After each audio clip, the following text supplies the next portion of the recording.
IT industry को लेकर लोगों के बहुत ही मिक्स्ड ख्याल है, बहुत ही मिक्स्ड ओपिनियन है।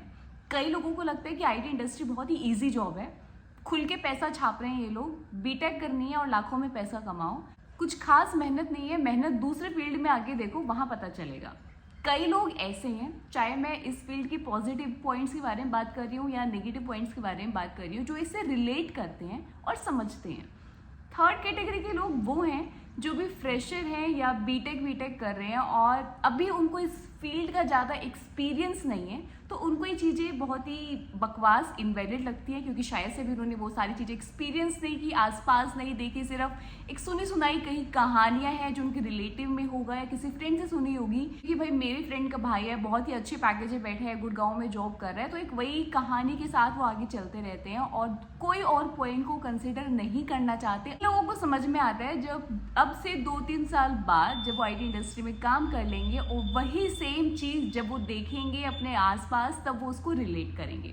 एनीवेज, आज की वीडियो बहुत ज़्यादा इंपॉर्टेंट होने वाली है, बहुत ही इंटरेस्टिंग होने वाली है, बहुत ही यूजफुल होने वाली है सभी के लिए, क्योंकि आज की वीडियो में मैं बहुत ही इंटरेस्टिंग क्वेश्चंस को कवर करूंगी जो बहुत सारे लोगों ने अलग अलग वीडियोस में कमेंट करके पूछा है। काफ़ी सारे क्वेश्चंस को मैंने रिप्लाई किया, बट बहुत सारे क्वेश्चंस को मैं आज की वीडियो में एड्रेस करूंगी एंड आई होप कि बहुत सारी चीज़ें, बहुत सारी इन्फॉर्मेशन आपको इसके थ्रू मिलने वाली है। So without wasting much time, let's start addressing the question. But before this, अगर आपने मेरे चैनल पे पहली बार विजिट किया या पहली बार मेरी वीडियो को देख रहे हैं और अगर आपको मेरा कॉन्टेंट थोड़ा भी समझ में आए, जेन्युइन लगे, रिलेट करो, then do comment and do consider subscribing my channel. तो एक बहुत ही कॉमन क्वेश्चन जो बहुत सारे लोगों ने मेरी अलग अलग वीडियोज में कॉमेंट करके पूछा है, वो है एआई के रिगार्डिंग। क्या एआई के आने के बाद आईटी सेक्टर खत्म हो जाएगा, जॉब सारी खत्म हो जाएंगी, क्या स्कोप रहने वाला है? तो एआई के आने से एक ड्रास्टिक चेंज तो आएगा ही आएगा, ना सिर्फ आईटी सेक्टर में, अदर फील्ड्स में भी। एवोल्यूशंस पहले भी होते आए हैं और आगे भी होते रहेंगे, तो बहुत सारी जॉब रिप्लेस होंगी, बहुत सारी जॉब जाएगी भी, बट इसका मतलब यही नहीं कि आईटी का फ्यूचर खत्म हो जाएगा। बहुत सारी नई जॉब, बहुत सारी नई अपॉर्चुनिटीज भी निकलेगी। बस जरूरत है कि आप हमेशा लर्निंग फेज में रहो, सीखते रहो, अप टू डेट रहो और इसको ज्यादा नेगेटिव में लेके मत चलो। नेक्स्ट क्वेश्चन जो बहुत ज्यादा इंटरेस्टिंग लगा एंड उसका क्वेश्चन ये कि भाई प्रोडक्ट बेस्ड कंपनी में जाने के लिए औकात भी तो होनी चाहिए, जो कि बिल्कुल ही इनवैलिड लगा है मुझे क्वेश्चन, क्योंकि औकात वर्ड यूज किया जाता है जहाँ पे कुछ मनी इन्वॉल्वमेंट हम बातें करते हैं। तुमको कोई धीरू भाई स्कूल में एडमिशन की बात नहीं कर रहे हैं, हम कोई बिजनेस क्लास में टिकट लेने की बात नहीं कर रहे हैं, कोई 7 स्टार में जाने की बात नहीं कर रहे हैं। वहाँ औकात वर्ड यूज़ किया जाता है कि भाई 7 स्टार पे जाने की औकात होनी चाहिए या बिजनेस क्लास में टिकट खरीदने की आपकी औकात होनी चाहिए।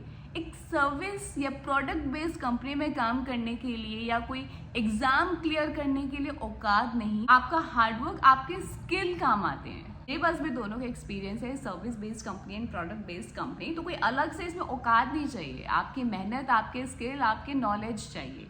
वो अलग बात है कि कई लोगों की प्रेफरेंस रहती है कि मुझे प्रोडक्ट बेस्ड कंपनी में ही जाना है, क्योंकि वहाँ का वर्क कल्चर बहुत ही अलग है, वहाँ की पॉलिसीज, वहाँ जो आपको फ्लेक्सिबिलिटी मिलेगी वो शायद ऐसे सर्विस बेस्ड कंपनी में आपको नहीं मिलने वाली। तीसरा क्वेश्चन जो बहुत सारे लोगों ने मुझसे कमेंट करके पूछा कि कई लोगों को पैकेज मिल जाता है कि भाई 3 साल के एक्सपीरियंस में 15 लाख का पैकेज, 18 लाख का पैकेज, ये सब एक ट्रैप है, ये सब एक बकवास है, जेन्युइनली लोगों को सच में ऐसा पैकेज मिलता है? तो let me clear you out कि जब आप नोटिस पीरियड सर्व करते हो ना, मान लो आपके पास स्टार्टिंग में पैकेज कम है, आपका अभी जो पैकेज है, आपका मान लो 3 साल का एक्सपीरियंस है, आपका करंट पैकेज मान लो 5 लाख है, और 5 लाख के पैकेज में जो आपने फर्स्ट इंटरव्यू क्लियर किया, फर्स्ट जो आपने पैकेज उठाया, वो मान लो आपने 8 लाख का पैकेज उठाया या 10 लाख का आपने पैकेज उठाया।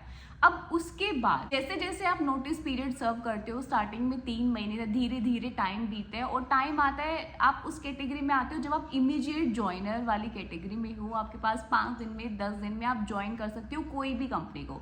अब डिपेंडिंग ऑन प्रोजेक्ट रिक्वायरमेंट, कई कंपनीज में अब मान लो किसी प्रोजेक्ट में अर्जेंट में रिक्वायरमेंट है किसी बंदे की, किसी डेवलपर की, किसी टेस्टर की, किसी डेवऑप्स वाले बंदे की, उस टाइम पे क्या होता है उनको, क्योंकि वो सीट जल्दी फिल करनी है, क्लाइंट को जल्दी दिखानी है और रिक्वायरमेंट बहुत ज़्यादा है उस सीट की, तो वो उस टाइम पे ज़्यादा पैसा या डबल पैसा भी देने को तैयार हो जाती है। तो अगर आपके पास उस टाइम पे 8 लाख का पैकेज था तो वो आपको डबल पैसा भी देने के लिए तैयार हो जाएगी कि भाई तुम 15 लाख ले लो लेकिन मेरी कंपनी को इमीडिएट ज्वाइन कर लो, क्योंकि एक तो आप इमीडिएट ज्वाइनर हो, तो 2-4 दिन में आप उनकी कंपनी को ज्वाइन कर लोगे। और दूसरा, उनको जो चीज़ चाहिए थी वो भी उनको मिल रही है, क्योंकि वो उनको अर्जेंट बेसिस पे चाहिए।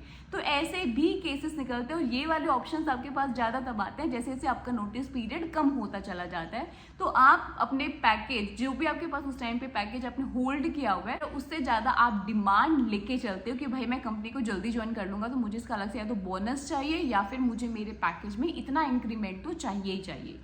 अब यहाँ पे अब आप कंपनी में हायर हो गए, आप अच्छा खासा अगर काम कर रहे हो, आप एक प्रोडक्टिव बंदे हो, तब तो कोई दिक्कत नहीं है। लेकिन अगर आप एक प्रोडक्टिव बंदे नहीं निकले, तो जितनी जल्दी आप हायर हुए हो ना, इतनी ही जल्दी आपके फायर होने के भी चांसेस रहेंगे। तो जब भी कभी भी उनको फिर कोई बंदा निकालने वाली नौबत आएगी, तो सबसे पहले आप ही निकलोगे। तो इस माइंडसेट के साथ भी चलना। गए हो, ये भी नहीं है कि हमेशा आप ही जो ज़्यादा पैकेज पे गया वही निकले। अगर आप काम करने वाले बंदे हो, सीखने वाले बंदे हो, तब कोई दिक्कत नहीं है। इसीलिए मैं हमेशा एक ही कहना है सभी लोगों को, जो भी आईटी इंडस्ट्री में है या आने की प्लानिंग कर रहे हैं, कि भाई इस फील्ड में आप आ रहे हो, अप टू डेट रहना, मार्केट के अकॉर्डिंग चलना, और हमेशा एक सीखने वाला अपना पैशन रखना। ये मत करना कि बस अपना दिन बिताया या काम हमारा हो गया ये वाला प्रोजेक्ट का, मुझे क्या लेना है, या मैं तो नोटिस पीरियड में हूँ तो मुझे क्यों काम करना है, या फिर ये काम कोई और बंदा कर लेगा, मैं क्यों फालतू में हेडेक लूँ। वो हेडेक नहीं है, वो कहीं ना कहीं आपको भी एक लर्निंग दे रहा है। ठीक है, सो आई होप कि आपको इसमें थोड़ी सी क्लैरिटी मिली होगी। नेक्स्ट क्वेश्चन जो काफ़ी लोगों ने मुझसे पूछा है कि बहुत ही कॉन्ट्राडिक्टरी बातें हैं आपकी, कुछ वीडियोस में कुछ बोल रहे हो, कुछ वीडियोस में आप कुछ बोल रहे हो। तो भाई उनको वो इसलिए लगा क्योंकि आईटी हर फील्ड की कुछ प्रोज हैं, कुछ कॉन्स हैं। ठीक है, अब मैंने एक वीडियो में मान लो एक फील्ड की पॉजिटिव पॉइंट्स के बारे में गिनवाया है, दूसरी वीडियो में मैंने उसी के नेगेटिव पॉइंट्स को गिनवाया है। कुछ पॉइंट ऐसे हैं जो पॉजिटिव में भी आते हैं, जो नेगेटिव में भी आते हैं। जैसे कि मैं एग्जाम्पल देके बताती हूँ, क्योंकि एक ने इसका एग्जाम्पल देकर भी मुझसे पूछा कि on site opportunity. On site opportunity को मैंने पॉजिटिव पॉइंट में भी काउंट किया और नेगेटिव पॉइंट में भी काउंट किया। अब भाई आप समझो, आईटी सेक्टर इकलौता ऐसा फील्ड है जो आपको ऑन साइट अपॉर्चुनिटीज देता है। ना सिर्फ वो आपकी फ्लाइट का खर्चा उठा रहा है, इसके साथ साथ आपका वहाँ एकोमोडेशन से लेके, आपके व्हीकल से लेके, आपका कैब, आपका सारा खर्चा वही उठाता है। आपको डेली बेसिस पे पैसे देता है, वो रहा अलग कि आपके एक फिक्स डॉलर उसने डेली बेसिस पे आपको दे दिए। अब इतना कुछ वो आपको दे रहा है, सारी चीजें बिना खर्चे के, आप मतलब मजे में घूम रहे हो। ये तो रहा एक प्लस पॉइंट।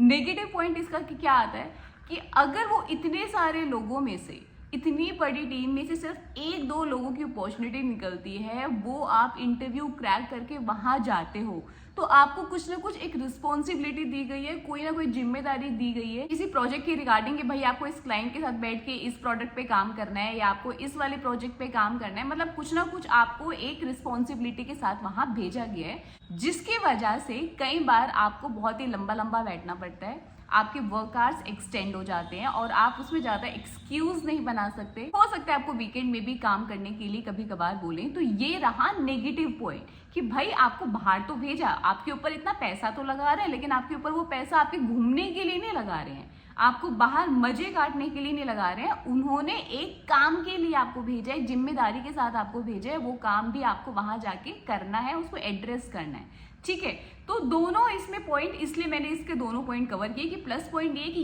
ये वाली अपॉर्चुनिटी आपको सिर्फ आईटी देगा, और नेगेटिव पॉइंट ये कि इसकी वजह से कई बार आपको अपने लिए टाइम बहुत कम मिलता है।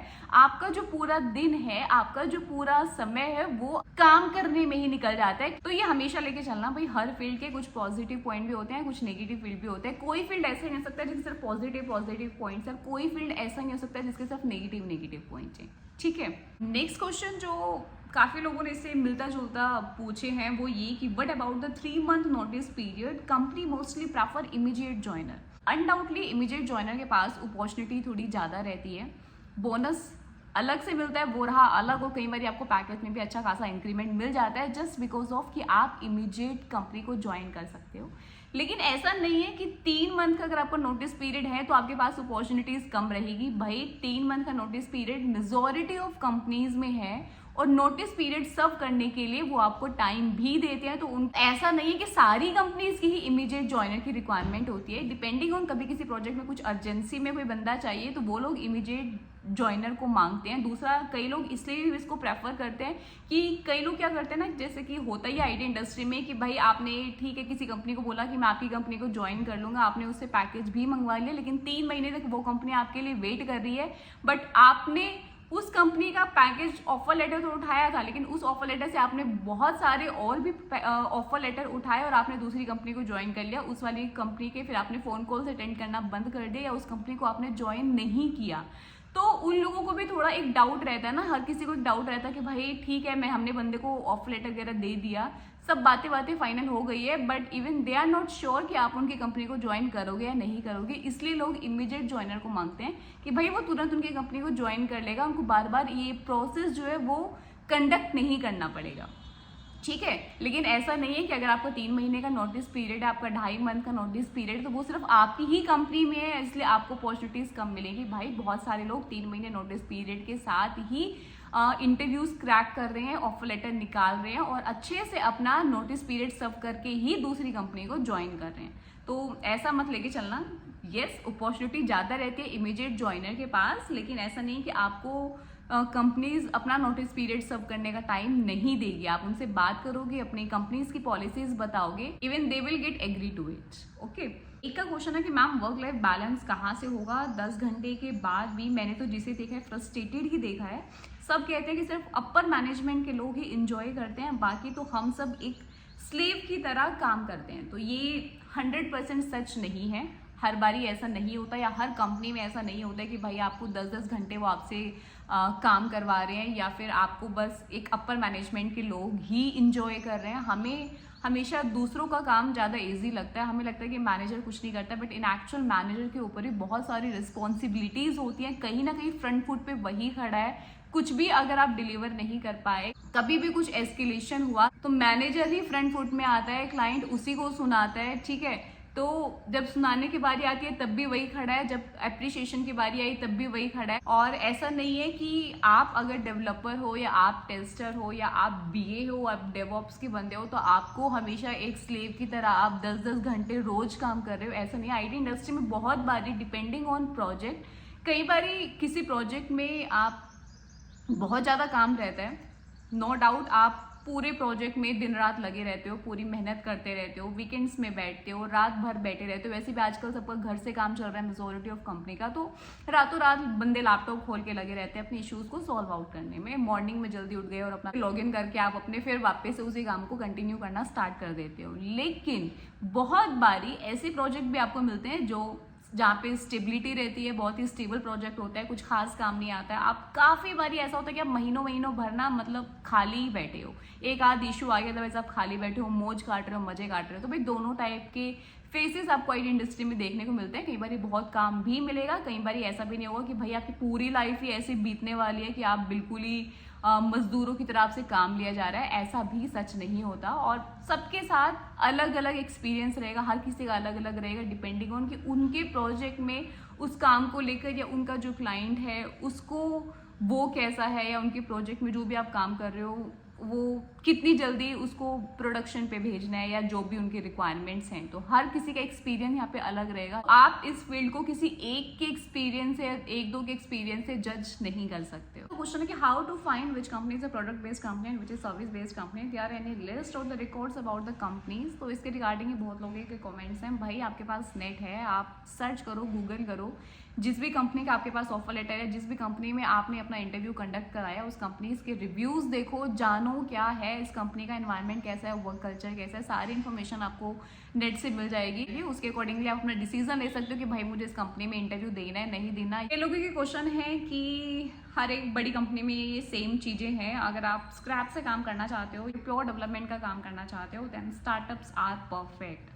सो येस, स्टार्टअप में आपको अपॉर्चुनिटीज़ ज़्यादा मिलेगी, वहाँ पे जो डेवलपमेंट के काम है वो आपको स्क्रैप से ज़्यादा मिलेंगे, क्योंकि आप सर्विस बेस्ड कंपनी में जाओ या प्रोडक्ट बेस्ड कंपनी में जाओ, ऐसा नहीं है प्रोडक्ट बेस्ड कंपनी में भी सारे आपको स्क्रैप से कोई काम करने को मिल रहा है। भाई उनके प्रोडक्ट भी स्टेबल है, कुछ नई फंक्शनैलिटीज़ आई है, कोई नया फीचर आया है, वो एक अलग चीज़ है, अदरवाइज वो उनमें भी काफ़ी हद तक मेंटेनेंस वर्क रहता है। And same with the service based company, आपको काफ़ी सारे आप मेंटेनेंस वर्क में ही जाते हो, लेकिन कई बार आपको स्क्रैच वाले प्रोजेक्ट भी मिलेंगे, ऐसा नहीं है कि भाई स्क्रैच वाला काम आपको नहीं मिलेगा या कोडिंग आपको लिखने को नहीं मिलेगी, कोडिंग वाला काम भी आपको मिलेगा, बट यस उसके चांसेस थोड़े कम रहते हैं, अपॉर्चुनिटी थोड़ी कम रहती है, स्टार्टअप में अपॉर्चुनिटीज उसकी ज़्यादा रहती है। तो मेरा यहाँ पे यही सजेशन है कि भाई अगर आप फ्रेशर हो, स्टार्टिंग में अगर आपको कोई स्टार्टअप कंपनी मिल रही है, ज्वाइन कर लो, 1-2 साल काम करो, काफ़ी कुछ आपको वहाँ सीखने को मिलेगा। उसके बाद आप ट्राई कर सकते हो किसी सर्विस बेस्ड या प्रोडक्ट बेस्ड कंपनी में जाने की, कोई बड़ी कंपनी में जाने का, क्योंकि बड़ी कंपनी में अगर आप स्टार्टिंग में चले जाते हो ना तो भाई ज़रूरी नहीं है। पहली बात तो ये कि आप जो सोच के आए हो, जो कि मेजॉरिटी जो फ्रेशर होते हैं वो सोच के आते हैं कि भाई मैं तो जावा में ही काम करूंगा, मैं तो .NET में ही करूंगा, मैं तो पाइथन में ही करूंगा, मैंने इसी में ही ट्रेनिंग की है, मैंने इसी में पढ़ा है और मुझे इसमें इंटरेस्ट है। तो भाई आपका इंटरेस्ट वहाँ कोई पूछने के लिए नहीं बैठा। अगर कंपनी ने हायरिंग की है तो उसको अपना भी देखना है कि उसकी रिक्वायरमेंट किस में है। अब चाहे अगर उसकी रिक्वायरमेंट टेस्टिंग में भी है, सपोर्ट में है, मेंटेनेंस वर्क में है, फ्रंट एंड के किसी काम में है, तो भाई वो आपको उसमें लगा देगी, डजंट मैटर कि आपका इंटरेस्ट क्या है। वैसे तो स्टार्टिंग में थोड़ा फ्लेक्सिबल रहना चाहिए, एक बार घुस जाओ, बाद में आप अपने फील्ड को स्विच कर सकते हो, लेकिन अगर आपको स्टार्टअप में अपॉर्चुनिटी मिल रही है देन गो फॉर इट। बड़ी कंपनीज की अपॉर्चुनिटीज आपको आगे भी मिलती रहेगी, देन आप बाद में भी उसको ज्वाइन कर सकते हो, बट काफ़ी चीज़ें आपको स्टार्टिंग में एक सही फील्ड मिल जाएगी और उसमें सीखने को काफ़ी कुछ मिल जाएगा। तो इसके साथ ही बहुत सारे और भी क्वेश्चंस हैं, बट आई होप कि मैंने काफ़ी क्वेश्चंस आज की वीडियोस में कवर कर दिए हैं। तो आज की वीडियो को यहीं पे ख़त्म करते हैं। और मेरे किस किस क्वेश्चंस के आंसर पे रिलेट कर पाया है, डू कमेंट और अपना एक्सपीरियंस भी शेयर करना, ताकि बाकी लोगों को भी उससे इन्फॉर्मेशन मिले। तो इसके साथ ही मिलेंगे अपनी अगली वीडियो में। Till then bye bye.